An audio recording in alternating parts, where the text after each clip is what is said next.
নমস্কার। আজকে যে ব্যাপারটা নিয়ে কথা বলবো সেটা শুনে আপনারা হয়তো চমকে যেতে পারেন। হ্যাঁ, আমরা কথা বলছি 'ক্রিস 4' নিয়ে। হ্যাঁ, আমাদের সুপারহিরো ক্রিস ফিরছে। আর এবার ৩ গুণ ধামাকা নিয়ে। তাই পপকর্ন হাতে নিন আর প্রস্তুত হয়ে যান, কারণ এই ভিডিওতে আমরা এই গুঞ্জনের প্রতিটি কোণ খুঁজে বের করব, অর্থাৎ যে রিউমার ছড়াচ্ছে সেটা নিয়ে।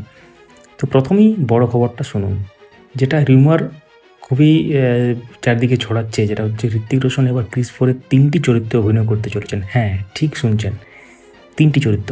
তিনি ফিরছেন রোহিত মেহরার ভূমিকায়, আমাদের প্রিয় সুপারহিরো ক্রিস হিসেবে, এবং এখানে আসল টুইস্ট সম্ভবত খলনায়কের ভূমিকাও, অর্থাৎ ভিলেনের ভূমিকাতেও কিন্তু তিনি থাকতে পারেন। মানে একই সিনেমায় ঋত্বিকের ত্রিমুখী অবতার দেখতে পাবো আমরা।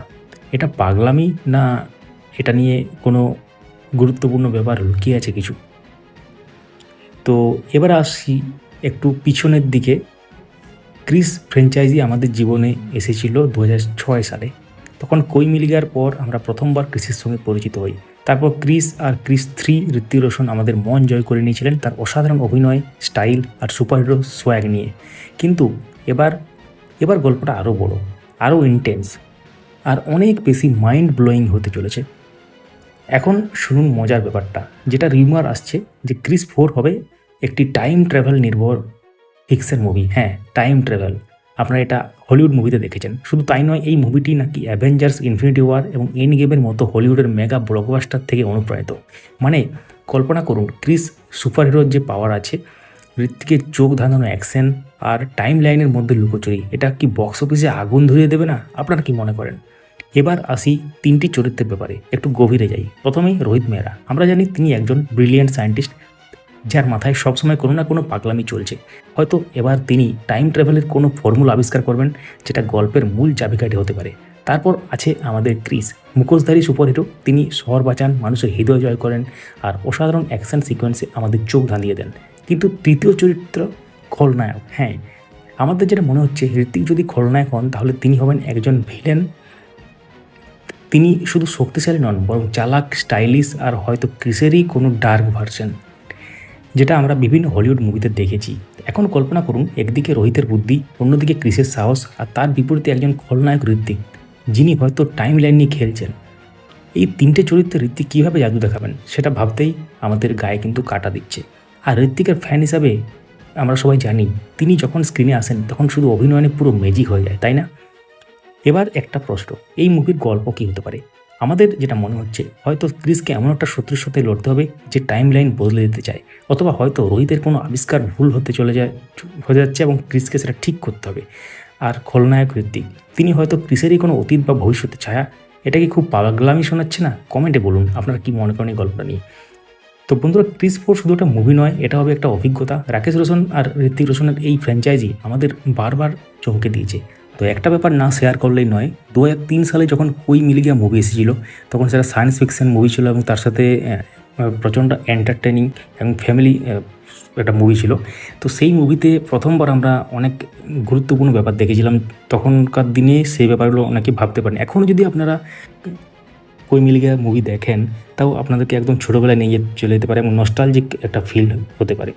তো এই মুভিটা খুবই গুরুত্বপূর্ণ মুভি ছিল এবং তখনকার দিনে খুবই আশ্চর্যের ব্যাপার। তখনকার দিনে এলিয়েন নামছে এবং সেক্ষেত্রে যে সায়েন্টিফিক ব্যাপার, এবং তারপরে অনেক বলিউডে এক্সপেরিমেন্ট হয়েছে এবং কিছু কিছু জিনিস ফ্লপ হয়েছে, কিছু কিছু মুভি, এবং কিছু কিছু হিট হয়েছে, সেটা আলাদা ব্যাপার।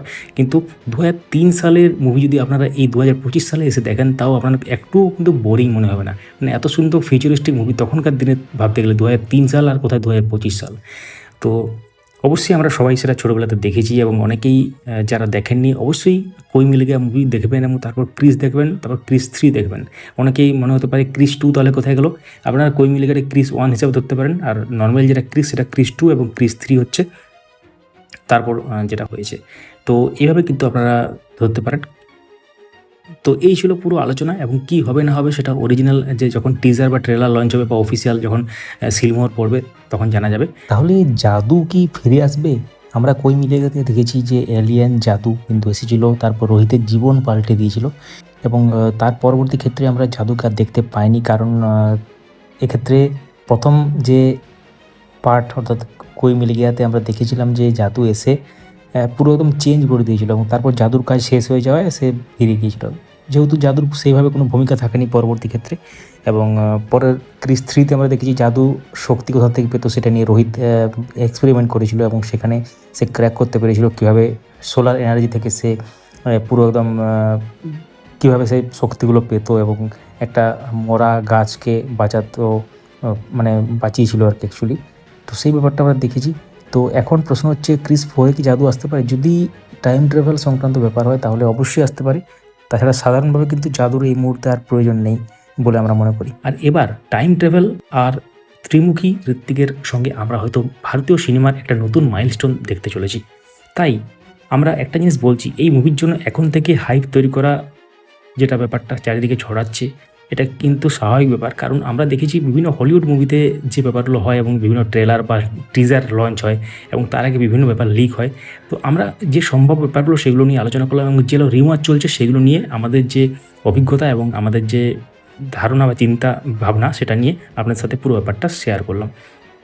তো আপনারা কী ভাবছেন, ক্রিস 4 ঋত্বিকের 3টি চরিত্রের মধ্যে কোনটার জন্য আপনারা সবথেকে বেশি এক্সাইটেড? রোহিত, ক্রিস নাকি খলনায়ক? নাকি আপনার মনে হচ্ছে গল্পটা একদম অন্যরকম হবে? কমেন্টে আপনার থিওরি শেয়ার করুন। আর হ্যাঁ, আপনাদের বন্ধুদের সাথে এই ভিডিওটি শেয়ার করুন এবং লাইক করুন এবং অবশ্যই যারা সোশ্যাল মিডিয়াতে দেখছেন আমাদেরকে ফলো করুন এবং যারা ইউটিউব থেকে দেখছেন এই চ্যানেলটিকে সাবস্ক্রাইব করে রাখুন।